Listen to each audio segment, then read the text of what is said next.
کیسی عزت کرنے والے تھے بتاؤ. ابو بکر صدیق رضی اللہ تعالیٰ عنہ کا جب دور آیا، دور خلافت آیا، تو حضرت سیدنا ابو بکر صدیق رضی اللہ تعالیٰ عنہ امام علی مقام کو اپنے کاندھوں پر بٹھا کر مدینے کی گلیوں میں گھما کرتے تھے. سبحان اللہ، سبحان اللہ. کندھے پر بٹھا کر مدینے کی گلیوں میں دستک کیا کرتے تھے. کسی نے کہا اے امیر المومنین، آپ حسین کو اپنے کندھوں پر بٹھا کے کیوں چلتے ہو؟ کیوں مدینے کی گلیوں کی ایک چکر لگا؟ حضرت ابو بکر صدیق نے کہا تم مجھے یہ کہتے ہو کہ تم حسین کو اپنے کاندھوں پر بٹھا کے کیوں چلتے ہو؟ قسم خدا کی جس کے قبضے میں میری جان ہے، ابو بکر صدیق کی آنکھوں نے دیکھا ہے کہ محمد عربی اسی طرح حضرت حسین کو اپنے کاندھوں پر بٹھا کے چلا کرتے تھے. اسی طرح اپنے کاندھوں پر بٹھا کر جناب حضرت امام حسین کو چلا کرتے تھے.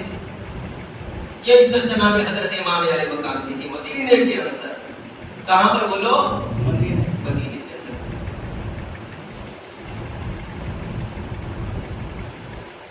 بہت بڑے ہم اپنے گھر کے اندر کوئی موت میت ہو جاتی ہے تو پیر کو، صاحب تقویٰ جو ہوتے ہیں، بڑے جو ہوتے ہیں، ان کو برکت کے لیے انہیں کہتے ہیں، دعوت دیتے ہیں آئیے آپ نماز جنازہ پڑھائیے، آئیے آپ ہمارے پروگرام میں شریک کریں، کیونکہ آپ کی برکت ہو، آپ کے قدم کی برکت سے ہماری محفل کو چار چاند لگ جائیں گے. کہتے ہیں نا، مدینے کے اندر کسی کی میت ہو گئی تو اس کے گھر والوں نے نماز جنازہ پڑھانے کی دعوت جناب حضرت امام علیہ مقام کو دی.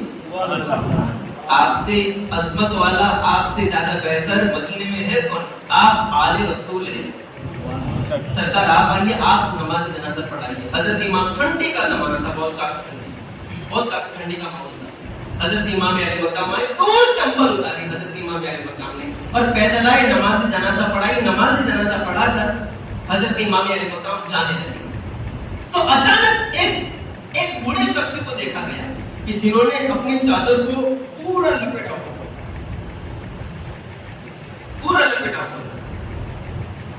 کیا دیکھتے ہیں لوگ کہ امام علی مقام اپنی چمپل کی طرف جا رہے ہیں، اپنی جوتے کی طرف جا رہے ہیں. تو وہ بوڑھا شخص دوڑ کر امام علی مقام سے آگے نکل گیا اور آگے جا کر حضرت امام علی مقام کی چمپل کو صاف کر کے امام علی مقام کے لیے تیار کر دیا. سبحان اللہ. حضور آئیے پہن لیجیے. اور امام علی مقام جو چل کر حضرت امام علی مقام اپنی چمپل تک پہنچے تھے تو حضرت امام علی مقام کے طلبوں کو، توجہ رہے، کس کو بولو؟ طلبوں کو.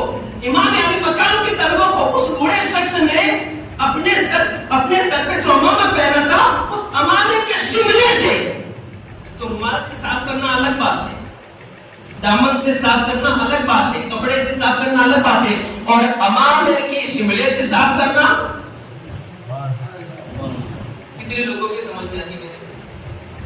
یار تم کام ایسا کرو کہ میں کہوں گا کہ لو میرے رومال تمہارے قدموں میں، اور پھر تم کام ایسا کرو کہ جس کی وجہ سے میں بہت خوش ہو جاؤں اور کہوں گا یار لو میرا سر کا تاج تمہارے قدموں میں رکھ دیتا ہوں.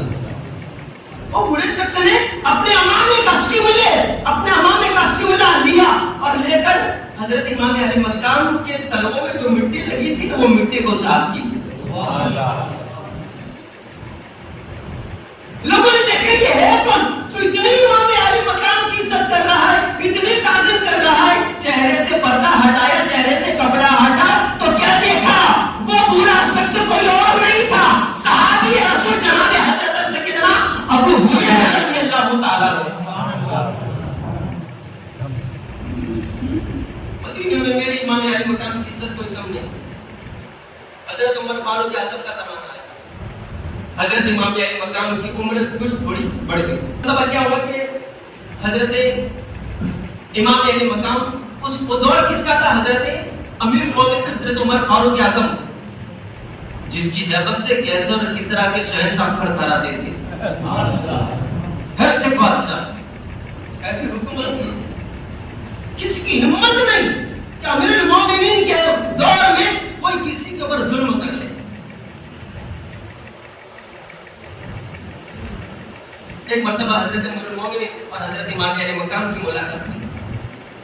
حضرت فاروق اعظم فرماتے کہ حسین کیوں مجھ سے ملاقات کے لیے کبھی آتے نہیں, کبھی ملاقات بھی کر لیا کرو. کہتے سبحان اللہ. امیر المومنین حضرت عمر فاروق اعظم خلیفہ نو, کبھی ملاقات بھی کر لیا کرو. حضرت امام علی مقام حضرت امام حسین کہتے ہیں اے امیر المومنین میں آیا تھا آپ کی ملاقات کے لیے, لیکن دور کھڑا تھا, دور کھڑے رہ کر میں نے کیا دیکھا کہ آپ کا جو بیٹا تھا نا, آپ کا جو لڑکا ہے عبداللہ, آپ کا بیٹا حضرت امیر المومنین عمر فاروق اعظم کا بیٹا, اسے بھی آپ کا کچھ کام تھا, وہ بھی کسی کام سے آیا تھا اور میں آپ سے ملاقات کے لیے آیا تھا, لیکن آپ کسی سے ضروری گفتگو کر رہے تھے اور آپ کو اس وقت اجازت نہیں تھی آپ کے بیٹے کو کہ وہ آپ کے پاس آ کر آپ سے بات کرے. وہ خود راہ دیکھ کر کھڑا تھا کہ آپ کب فارغ ہو رہا, آپ سے کب ملاقات ہو. کون راہ دیکھ کے کون کھڑا تھا؟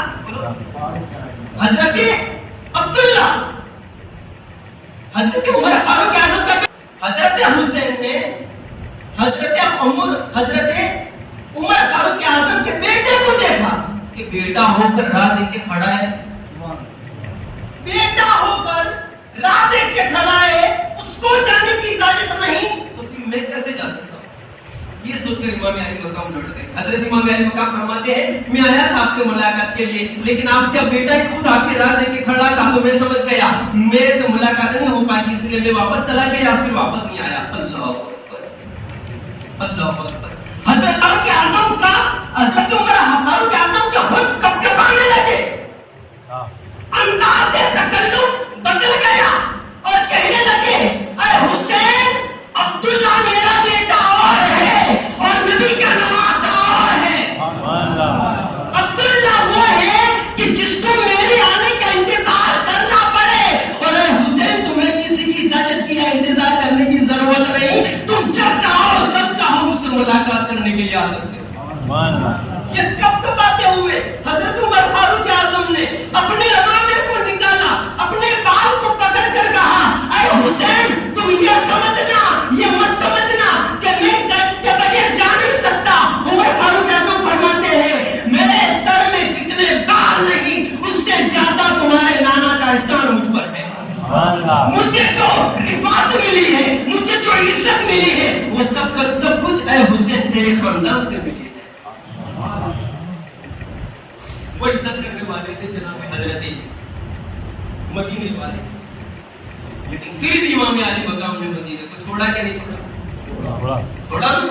ہم تو رسمن کربلا سنتے ہیں.